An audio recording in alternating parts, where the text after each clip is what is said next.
dhugaan hambaa wal dubbisaa jedhan awwalli siiqee deettuun isaaniidha namnaan siiqee qabatanii yaa'anii dhufaniiranii isaan offolchinee taa'a jilba nu kennadhaa isinii ilaalla kanaaf wal dubbisaa jedhe akkas gootan koottuu kennana dubbatan wayyuu murtii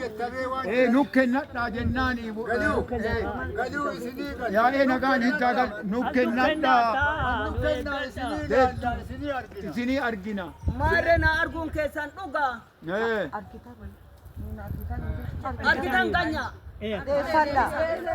na arguun keessan dhugaa isinuma na arga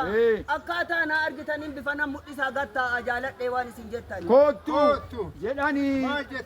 ateeteen shaatisi awwan isin qee gaduma naa taa'i jedhaan isi argat amma akkaataa naa fixanii jedhanii nani argat akkaataa san taa'ee laalee akkanatu sitti godha argat amma naa maa teetta si kadhee alangee sitti hixadheera naa taa'i hedduu si jedha jilba sannatu si naanna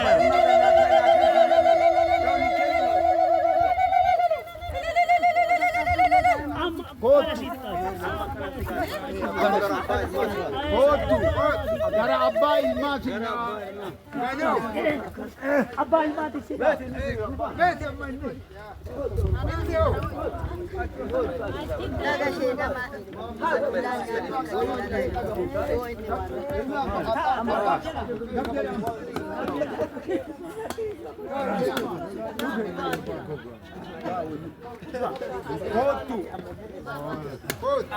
amma